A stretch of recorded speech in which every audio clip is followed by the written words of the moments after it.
Showbiz fanatics, is it true na si Miss Catherine Bernardo ay todo iwas kay Alden Richards during the taping? Pag-usapan natin yan. But before that, if you haven't subscribed yet to my YouTube channel, please don't forget to like, share, and subscribe at hit mo na rin ang notification bell for more showbiz updates. And of course, syempre bago tayo magpatuloy, nais ko po muna muli na magpasalamat sa lahat ng mga legit viewers, subscribers at ang lahat ng mga legit na nagmamahal at sumusubaybay sa mga videos natin. Maraming salamat po sa inyong palagiang panonood at pagsubaybay. At ngayon pag-usapan natin ito dahil talaga namang mainit-init ang ilan sa mga kaganapan dahil panay ang post ni Miss Catherine Bernardo sa kanyang IG, no, kung saan kung paano niya pinrepare yung kanyang food. Ayan. So hindi natin alam kung anong klaseng food yan. Parang something food na or bread na nilagyan ng giniling sa loob, no. So sa mga nakikita nating video, it was posted by one of the OFW in Canada. Ginamit niya ang video sa kanyang reels. Talagang kitang-kita mo na sobrang dami pa rin talaga ng mga tao. Hindi maubos-ubos yung mga tao doon. At nakita rin po talaga na si Alden Richards po ang todo alalay kay Miss Cat. Kasi meron pong isang viewers na may napansin siya sa mga video sa pinost natin. Sabi ni Miss Annie, may napansin ako sa video parang ang cold ng treatment ni Cat towards Alden.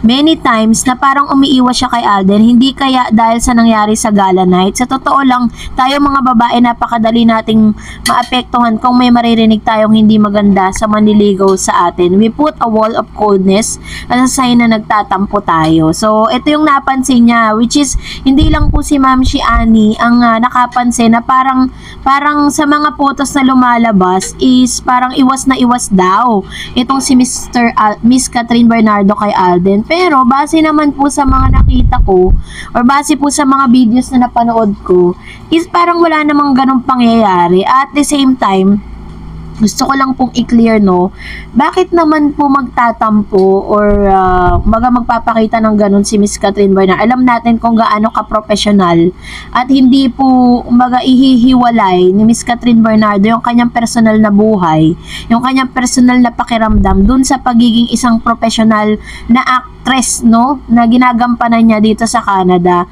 Siguro po yung mga part na nakikita natin, photos lang kasi yun eh, walang emotion yun.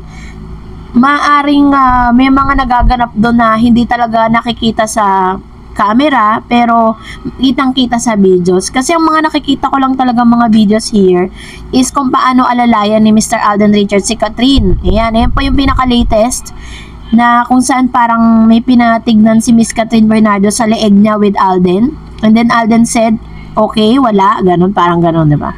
Ganun yung conversation nila.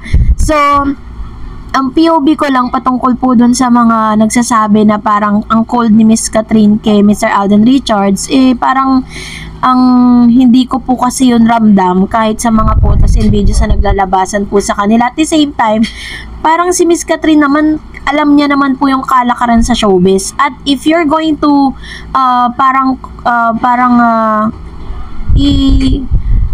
pag pinagtabi mo yung videos na kasama ni Alden Richards kung paano nilingkis ni Xania at ni Alden Richards ang isa't isa, malayong malayo sa mga videos, yung wholesome videos na meron po si Catherine.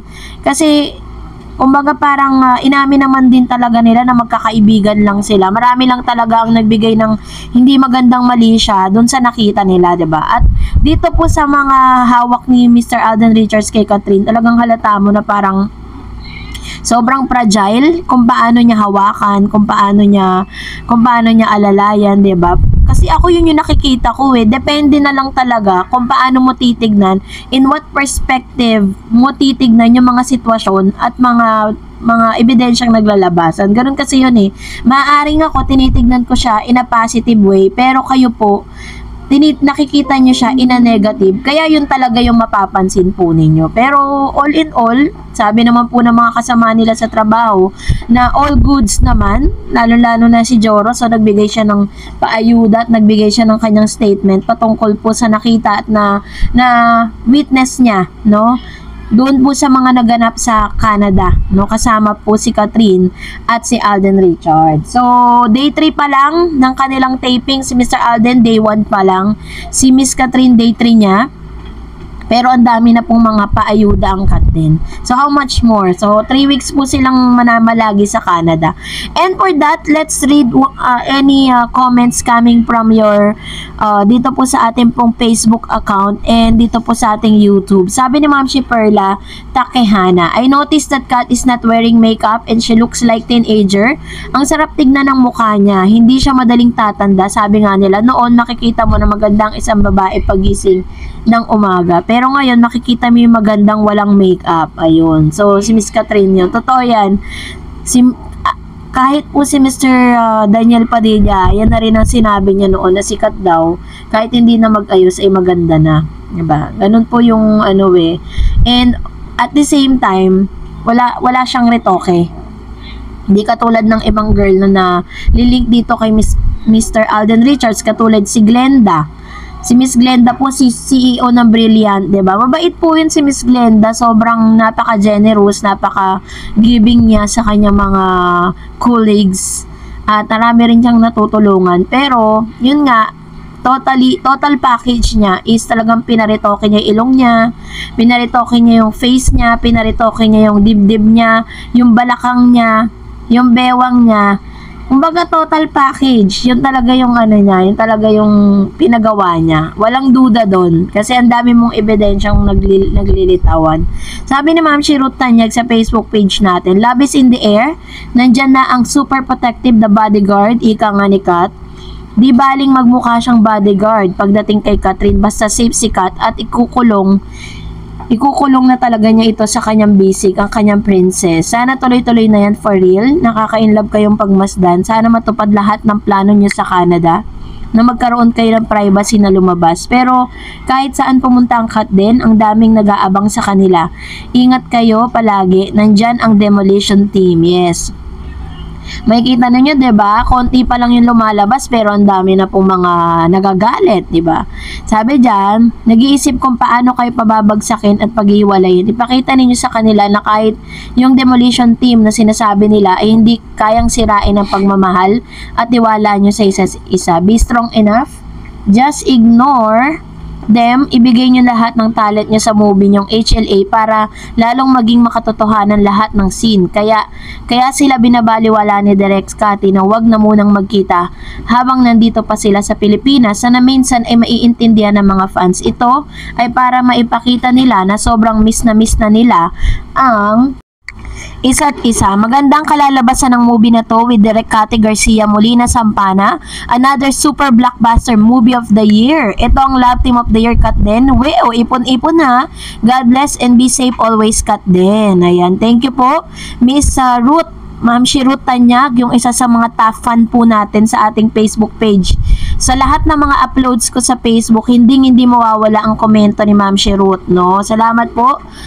At sa lahat ng mga kababayan natin na nasa ibang bansa katulad ni Ma'am Ruth. Sabi ni Ma'am Mary Ann Manalansan, one of the top fan din natin sa ating Facebook page. Nakaka-inlove naman silang panoorin na magkasama. Yan talagang totoo na picture, hindi fake na laging pinagdidikit ang mga photos nila.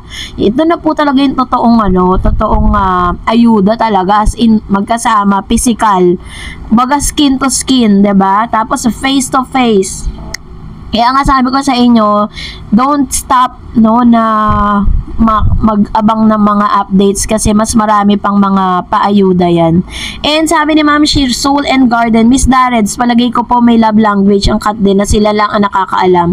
Nung dumating si Alden at lumabas si Kat sa mga pintuan, hindi sila nag-uusap, ngitian lang, tapos nag-tilt si Kat ng ulo. Nagtali niya na para bang movement of beso-beso, tapos yung hand movement nila parehas. Nagtago ng konti si Alden sa kaliwa pero kita yung galaw ng kamay niya. May nagsasabing, ano yun, hindi ko makita. Syempre yun na yun. Alam niyo yun yung video na pinakita ko ngayon, yun mismo yun. And sobrang napaka-observant talaga ng mga viewers po natin, talaga nakikita nila yung mga love language And ang love language kasi ni Mr. Alden Richards, ang alam ko is giving gift eh. As ganon din po si ano naman, si Miss Catherine, parang ang love language niya is very touchy rin siya, 'di ba? During dun sa kanyang ex-boyfriend. Di ko lang alam ngayon. But anyways, maraming salamat po sa inyong mga komento. And that's it for today. For more videos and updates, please don't forget to like and subscribe. And please don't forget to follow my Facebook page, Dar Eds TV. God bless everyone.